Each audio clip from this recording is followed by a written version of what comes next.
Good evening, Sigma Chi's and other friends who are joining us for tonight's Sig Talk. With me this evening is Bruce Kastner, my co-host for tonight's Sig Talk. Bruce is a member of the Washington chapter, alumni chapter of Sigma Chi. Myself, I'm a member of the New York City area alumni chapter and the chair for the Sig Talk program. Bruce is President Emeritus of the Washington Alumni Chapter. He's an Order of Constantine Sig, and he's a ritual master. And Bruce, it's good to see you, and it's always great to co-host a Sig Talk with you. Joy working with you all the time, Jim, and looking forward to tonight. Great. This evening, we welcome Sigma Chi's 64th Grand Consul Keith Krach to our February edition of Sig Talks. He is currently the CEO of Freedom 250, the non-partisan organization leading the celebration of our nation's 250th birthday. And he is also co-founder and chairman of the Krach Institute for Tech Diplomacy at Purdue University. During his public service as the U.S. Undersecretary of State for Economic Growth, Energy, and the Environment, Keith and his team built the Clean Network, uniting 60 nations representing 2/3 of the global gross domestic product to help secure 5G technology from Chinese control. He also brokered the historic onshoring of Taiwan's semiconductor manufacturing giant, TSMC, to the United States, now a $165 billion investment in the U.S.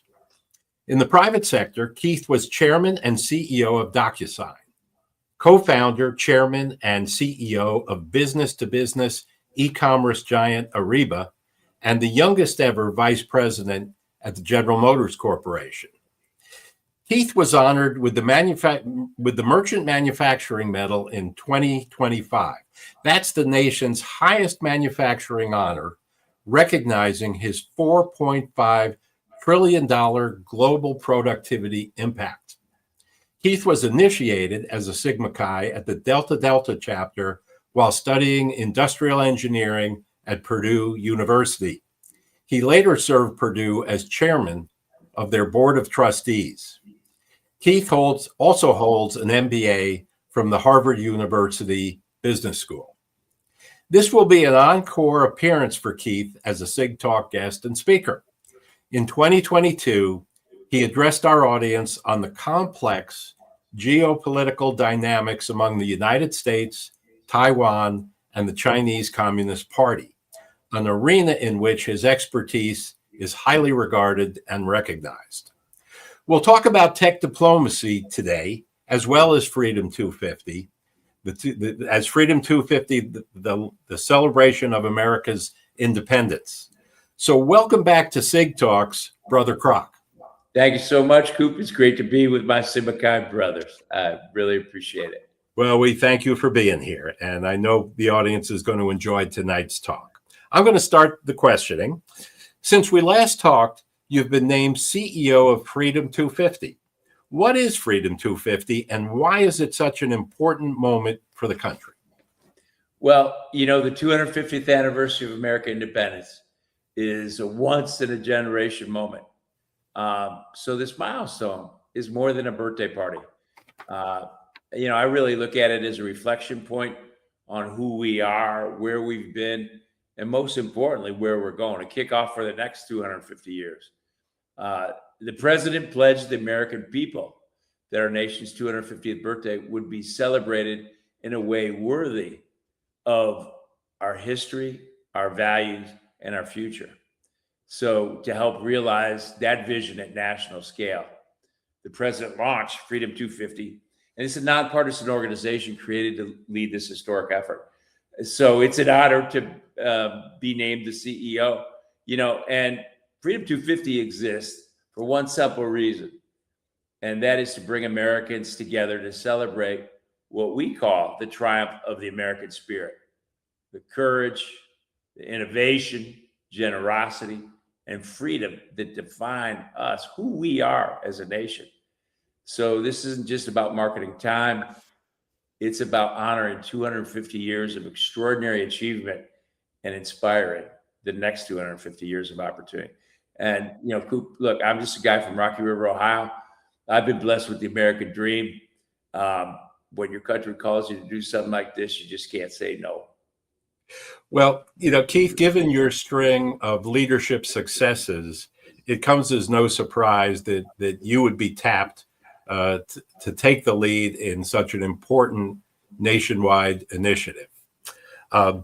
What kinds of events and experiences can Americans expect during the 250th celebration? Well, we've got a lot of things planned. A lot of initiatives, a lot of events, a lot of programming, all that. Some of the big events, and this is meant to be bold, inspiring. We kicked it off New Year's Eve with lighting up the Washington Monument. Hopefully, Bruce, you had a chance to see that. We turned our iconic symbol of freedom, and we turned it into a canvas that painted the American story. It was about a 20-minute video. If you can imagine a projection with the whole sound system on the Washington Monument that went around it. We needed like 43 projectors. I mean, we used all of them in the world. We had 350 million television viewers. We stopped the traffic for 5 days. What can I say? So that was a great way to kick it off. Another, one of our other big events will be the Great American State Fair. So that will be 2 weeks before July 4th and 2 weeks after. And that will be also in Washington. And it will be between the Capitol building and the Lincoln Memorial on the National Mall. That's about 2 miles. So all the states are going to be putting in pavilions. It's going to be a real state fair. It's going to be something else. And there also, at that time, is the World Cup. So we're going to be hosting a FIFA Fan Fest right next to it. The president promised the largest fireworks display in the history of the United States. I know for a fact it will be. It's going to be blown off from 18 locations. We're also doing in New York Harbor, and we did this in 1976 as a country. We're bringing in tall ships from 40 countries. We'll have all the aircraft carriers there, all those kind of things. One of the other things that I think is super fun is in September, we're going to be having the first ever Patriot Games. And that will take the best male and female athlete from each state, and they're going to compete. Right now, we're talking about doing it down in Disney World with ABC. It's going to be a lot of fun sports too. The other thing is we just announced with Penske that we're going to be doing the Freedom 250 Grand Prix around the National Mall. So that'll be a race. It'll be something else. We're doing stuff with the Indy 500, the Detroit Grand Prix. We're doing stuff with NASCAR. We've got rodeos everywhere. We also we do a lot in terms of history and education and civics. We have 6 freedom trucks. These are 18-wheelers going around with our mobile museum, digital museum that talks about founding history.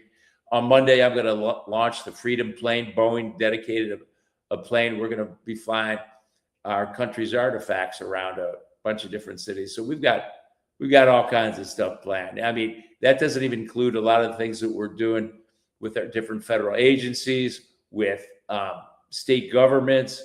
We're doing a lot with the private sector. So our job is to integrate it all and be a national platform. Well, okay. It sounds like it's going to be an exceptionally great year to be an American, with Freedom 250 leading the way with just an awesome number of events. And it's probably going to keep you very busy, Keith, from now until the end of the year. But as we get into the spring and summer, I'm sure we're going to start to see a lot of this unfold. Keith, as you lead Freedom 250, it's clear that this celebration is going to be something special for the nation. But before we dig into your broader career, I have to ask, since this is a Sig Talk, how much of the leader behind this national movement was shaped right here inside our fraternity? Well, a lot of people ask me the question, where'd you learn your leadership skills? Was it when you were vice president, General Motors was a Harvard Business School. And I just smiled and said, is my fraternity, Sigma Chi. And I just love to see their reaction, because when I think about it, it was such formative years, and the values and the ideals of Sigma Chi have played a key part, has actually been the foundation for every company I built, for my public service, the things that I've, done from a philanthropic standpoint. And it was also, being a McGeester in a council was a great leadership experience. And, I look at it as a great place to experiment. I mean, and really true leadership, because there's no BS inside, the chapter house. And when you become council, you become McGeester. It's like your family selection. So, I owe so much to Sigma Chi. And I've learned so many lessons. I've learned the lessons about how important trust is. And that's probably the most important word in any language. And that's been the basis of so many things, initiatives and companies and the Clean Network, all that. It was about the trust doctrine. So, so I've learned a lot. And if you look at what our mission is for Freedom 250, it's literally to create a movement back to patriotism and pride and confidence in our country. And that's what you're trying to do when you're the council, so a lot from Sigma. Well, I hope our undergraduates take your message to heart about the opportunity they have to build a foundation for their own personal leadership as they move out of school and into their careers. Yeah. One of the things, we know from looking at your career is that you've been successful in many cases by building high performance teams and really getting great results from the teams you've worked with in the various organizations you've been a part of. So I'm going to turn the questions over to Bruce now to start exploring your prowess when it comes to team leadership. Thank you, Jim. Keith, great to have you back on Sig Talk. Thanks, Bruce. I've known you since you were one of the 3 candidates for IBA, how many years ago, International Balfour Award? And like so many of your brothers have followed your career. Bruce, man. It shows how old you are. It's a few years, I think. And like so many of your brothers, we've followed your career as you've notched off successes in different areas. And I'd like you to share, if you would, with our brothers tonight, when you go into an environment such as a boardroom, as an executive, a foreign capital, as a diplomat, as you did during the first Trump administration, or even in your current role as CEO of Freedom 250, what is your first priority for building relationships that result in the best possible outcome? Yeah. When you're the CEO or a leader or have a large responsibility in terms of public service, number one thing is to develop a high performance team, because that's the multiplier. And, there's a few basic rules to that. Number one, it's the organization where the best people wins, period. So you got to be a good recruiter. That's another skill you learn in Sigma Chi.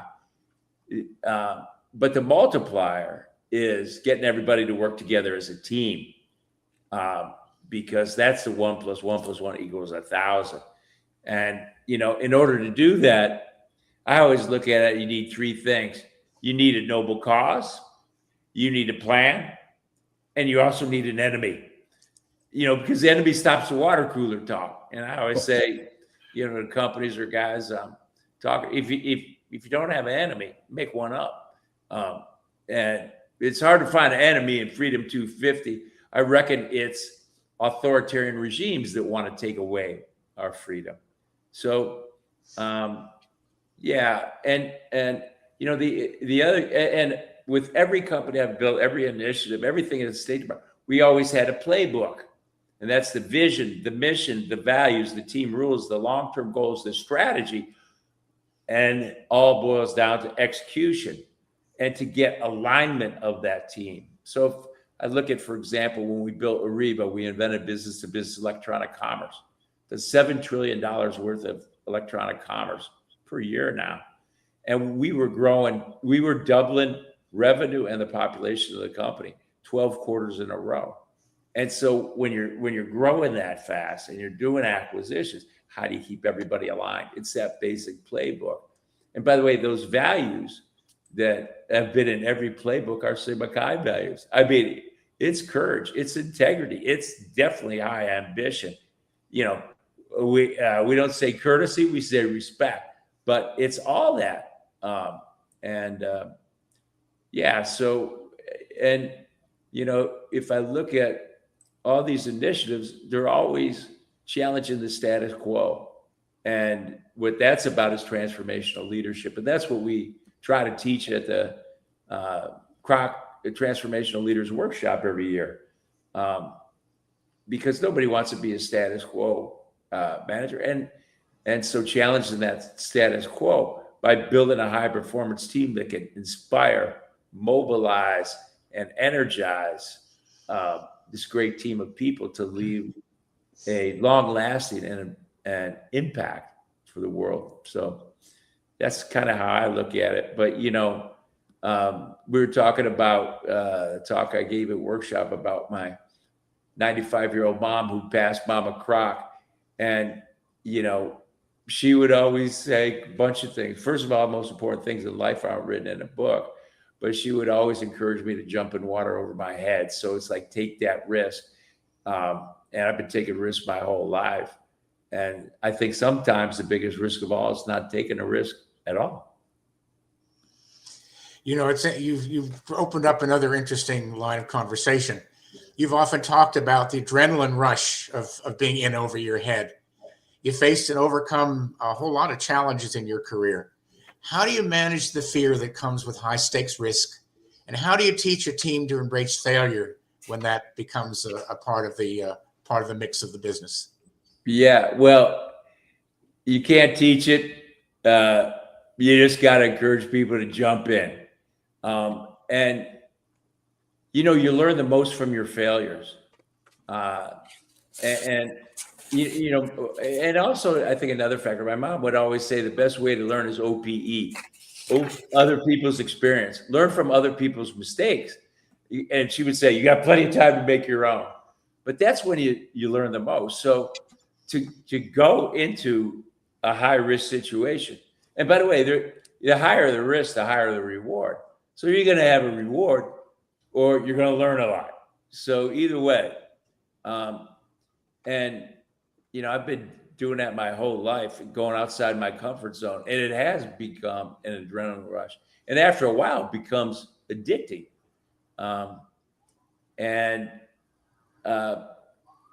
You know, one of the other things I always say, like to the startup companies, I go Mach 6 with your hair on fire. By the way, it's not the big that's going to eat the small. It's the fast that's going to eat the slow. And I always call it the jet fighter pilot.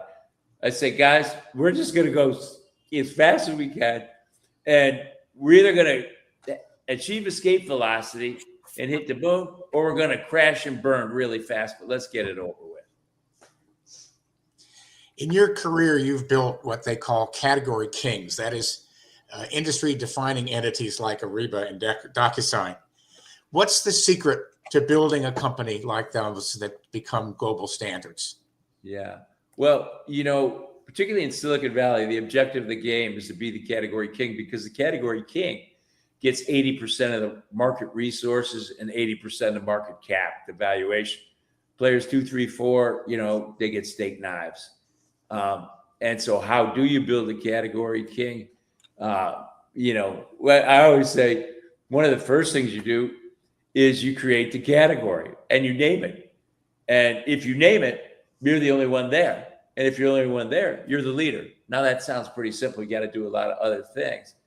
But what I've found always, it seems like pretty much all the companies where we built a network.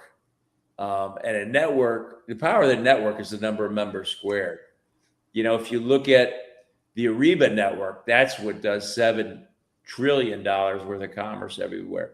The DocuSign Global Trust Network now has over 1.5 billion users, over 1 million companies in 188 countries. That's a tremendous network, and it represents a lot of power and strength. And then in the government, we did the Clean Network.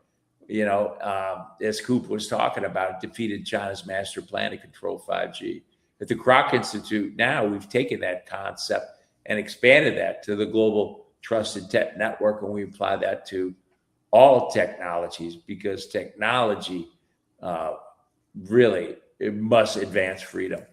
So yeah, so I think that's a combination of it. But at the end of the day, I think your most valuable asset when you're building Category King or you're building a high performance team is trusted relationships. So in business, because everything's divided by time, the question is how fast can you build trusted relationships? And that's always a good question.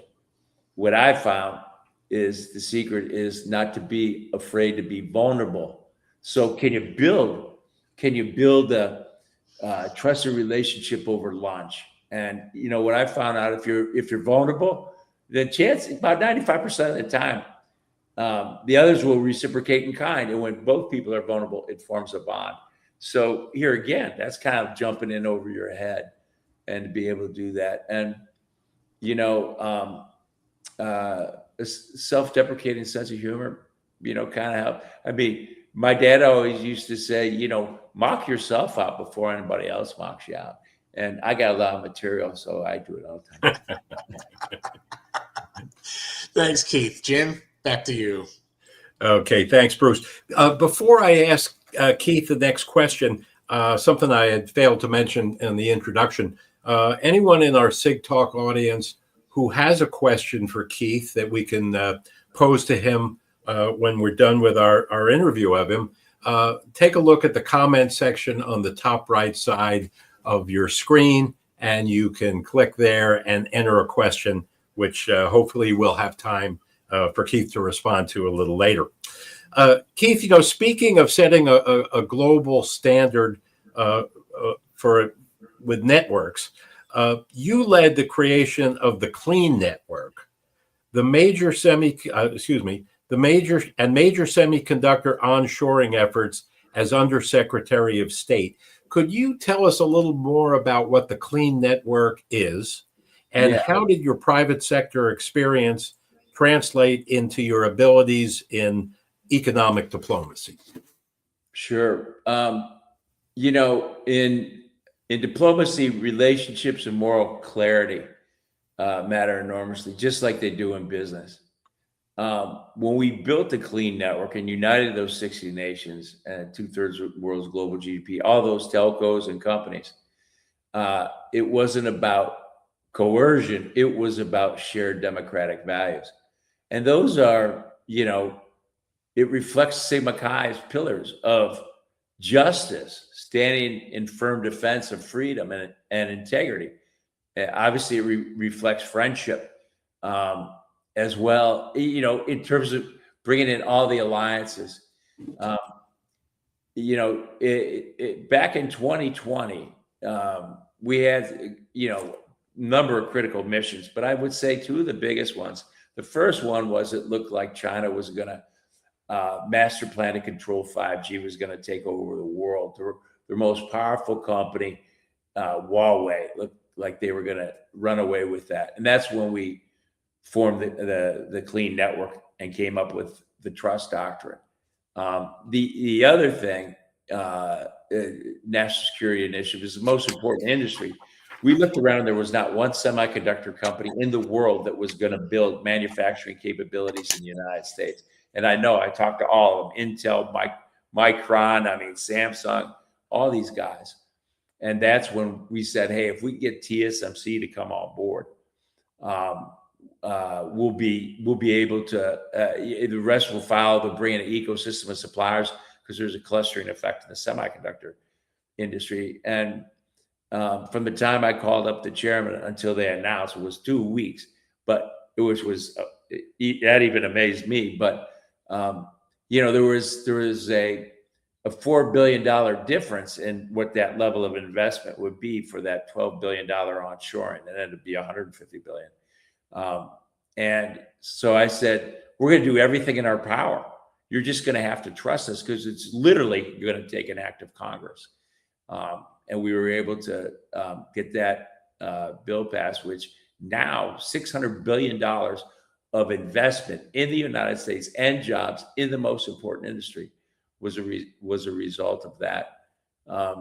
And economic security for sure is national security. So securing communications, securing semiconductors, that is key. And as a matter of fact, I was just over at the Swedish embassy, which is right next door to where I live, and we put on it was a symposium on 6G, and it was pretty remarkable the things we were doing. We had a lot of people from the government, a lot of Swedes, CTO Ericsson, all these guys, and the comment I made is if 5G was about connectivity, 6G is going to be about sovereignty. It's going to be about protecting our freedom, because that's literally the high ground. And it is a fight for freedom, because there's authoritarian regimes that want to take that away from us. Keith, you've mentioned trust a few times in your talk this evening as being key for building high performance teams and building strong networks that can really make an impact on protecting our security in the world. In 2022, you were nominated for the Nobel Peace Prize for your trust doctrine. Could you tell us what the trust doctrine is and why does it matter? Yeah. So the way this concept came up is, I come in as Undersecretary of State. I've never served in the government before. I met with about 60 of my international colleagues, most of them one-on-one, and foreign ministers, economic ministers, finance ministers, some prime ministers. And I would ask them, I would go, how's your relationship with China? And they would go, well, they're a very important trading partner. And then they would look like both ways, like there was somebody in the room. They go, but we don't trust them. And that rang bells in my head, because for 10 years, I stood up in front of our DocuSign employees and customers and said, we're not in the software business. We're in the trust business. We deal with people's most important documents. Those are the ones that you sign. And by the way, you do business with people you trust. You partner with people you trust. You love people you trust, and nobody trusts these guys. So what the trust doctrine, the principles of that are kind of like the Sigma Chi values. It's these things like accountability, transparency, respect for human rights, respect for intellectual property, respect for rule of law, respect for sovereignty of nations. And these are things that authoritarian regimes have used against us for their strategic advantage. So what the trust doctrine did, in one jujitsu move, it flipped these authoritarian regimes on their back. And we actually weaponized the very principles that protect our freedom. And those are those trust principles. And so, that came out of the blue, the Nobel nominated for Nobel Peace Prize. But it was all about this trust doctrine. And so many times in Washington, I was telling these guys today, there's so many policy papers and think tanks, and they make it so complicated. What we did is we made it simple. And I really believe the most intellectual exercise in the world is taking something complicated and making it simple. And we made it simple with the trust doctrine. And if you can make it simple, you can communicate it. If you can communicate, you can execute on it. And that's something that in government we need more of, is execution, because there's a big gap between policy and execution. So that, for me, that was very interesting, because these leadership principles that I learned in Sigma Chi, that I applied in business world, and same formula every time, have been successful. I wondered if it would work in government. I wondered if it would work in diplomacy. and it was like magic. Well, Keith, thanks for that explanation of the importance of trust. I think, and congratulations on the Nobel Peace Prize nomination. I think it certainly says a lot about your values and your capabilities. Another area where you've taken leadership is in tech diplomacy, and you were a co-founder of the Tech Diplomacy Institute at Purdue. Bruce, why don't you take over the questioning here and help us find out a little bit more about Keith's involvement with tech diplomacy? Thanks, Jim. Glad to do that. Keith, the words technology and diplomacy are not necessarily something that you hear in the same context. What does that mean to you, and why should it matter to us all now? Well, if you look at our rivals, Bruce, they're playing the long game. They're playing for keeps. They're playing a game of four-dimensional, cultural, diplomatic, economic, and military chess. And all the crossroads come together on technology. And the thing that I could see that I really gained an appreciation for in Washington is you got to fight every day to protect that democracy and the freedom, because the natural order thing is the bad king, the dictator, the emperor. And if it wasn't for the United States, there'd probably be 100 countries that would never even be able to taste an ounce of freedom.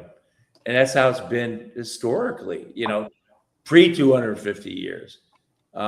So with tech diplomacy, we created this field, which is really the integration of, I call them Silicon Valley strategies plus technology expertise and traditional foreign policy tools to drive the adoption of trusted technology.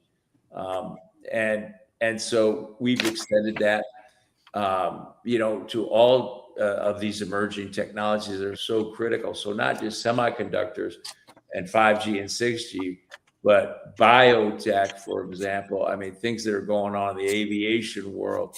I mean, autonomous vehicles, all those kind of things, because economic security is national security. But most of these technologies are also dual use technologies. So,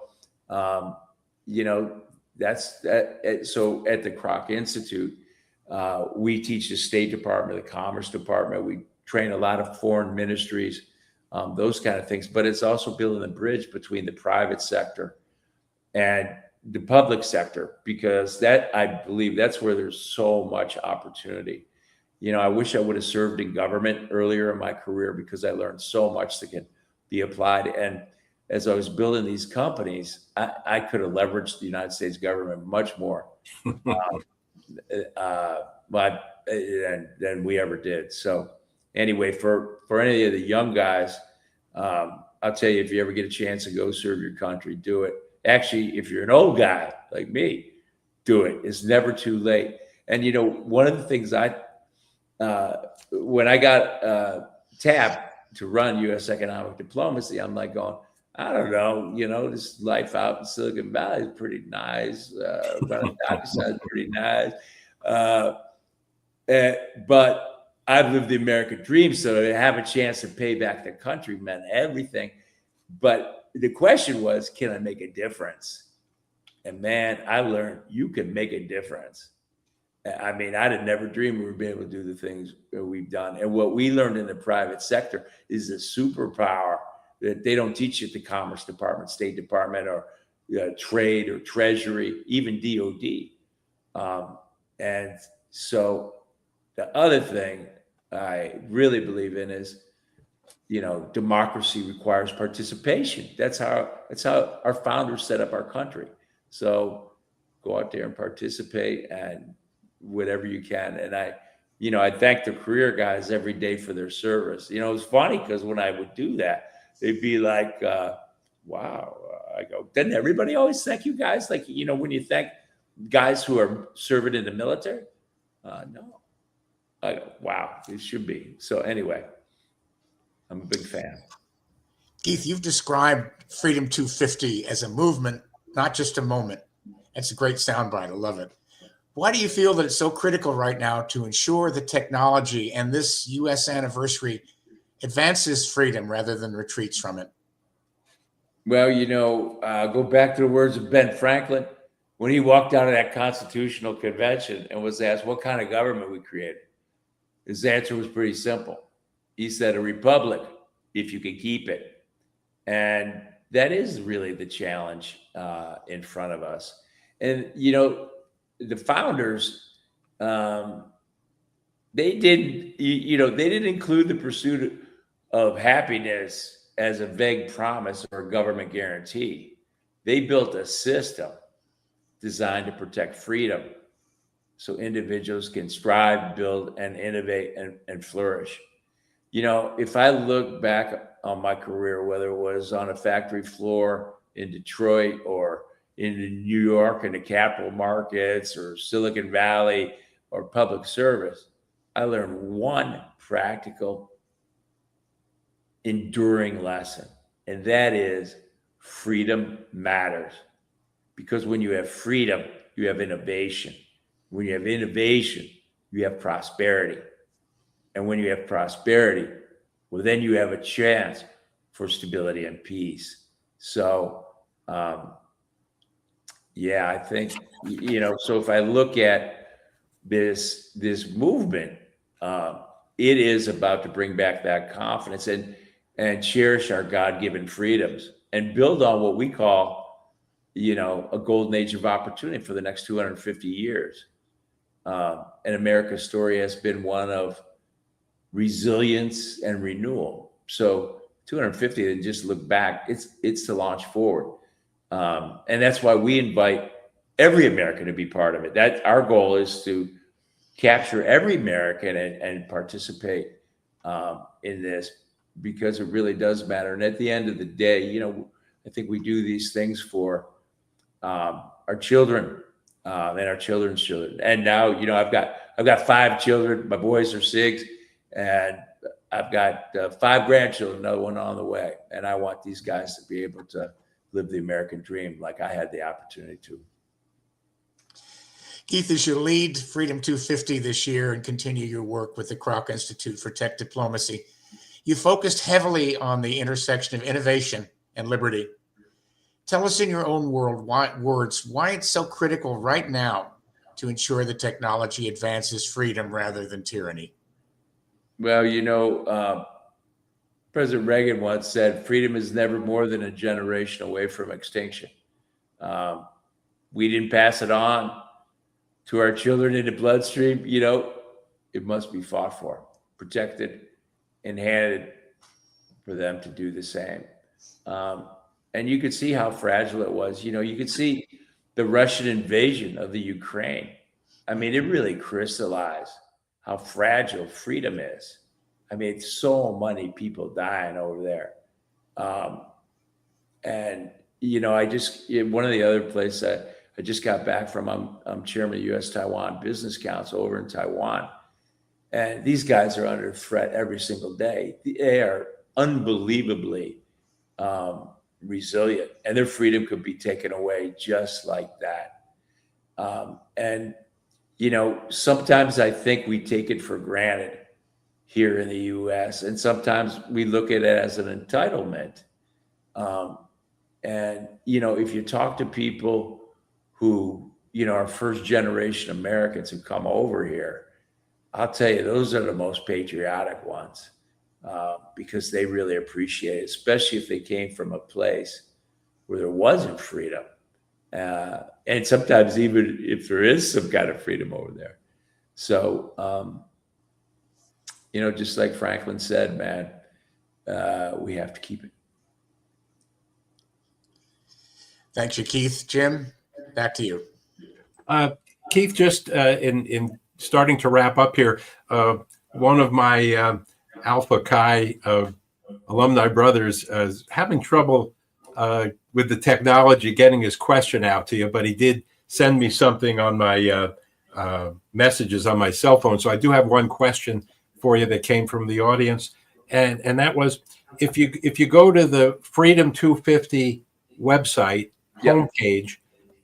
Down toward the bottom of it is a set of information that you can input your personal information, kind of sign up. What happens if you do that? What can you expect to receive if you sign up and with Freedom 250 more or less as a member? Yeah, you should probably get some level of a questionnaire where, what do you do? What would you be interested in? Because we'd love to, we're looking for partners. We're looking for people to join the network. And we're looking to enable them. And one of the things we have on the website, we have all kinds of different kind of toolkits, from toolkits for teachers, toolkits, how to throw a Freedom 250 rodeo. I mean, you name it. So we're here really to activate all the people that are interested. We've got so much stuff that's come in. And one of my challenges as a leader of Freedom 250, we have so many people volunteering, is, how do we manage all that? But it's really a nice thing. And so, we want you to join the network. You see all kinds of stuff that we have going on. So you would encourage people to sign up then? Yeah, absolutely, Matt. Okay. Hey, I just want to give you an opportunity for any final word before I wrap up the Sig Talk tonight. Well, I just want to thank you guys from the bottom of my heart. I think you guys know Sigma Chi means the world to me. I mean, I've lived a very fortunate life, and it was really Sigma Chi is what got me out of the gate. And anything I can ever do for Sigma Chi, I'm in. Well, all right. It was great to have you for an encore appearance here on Sig Talks, and I'm sure there will be something else in the not too distant future where you're taking leadership again, and we will probably want to get you back to talk about that. But as I said early in the talk, it stands to reason that someone with your track record of accomplishments should be tapped at the highest level of government to take responsibility for the amazing initiative and celebration that Freedom 250 promises to be. So we'll conclude this evening's Sig Talk, Keith, by saying we're proud of you. We're proud of the leadership that you've brought to so many different endeavors. And most certainly, we're proud of the way you represent Sigma Chi. So thank you and good night. Thank you. Thank you, guys. Thanks, Bruce. Thanks, Coop. All the best.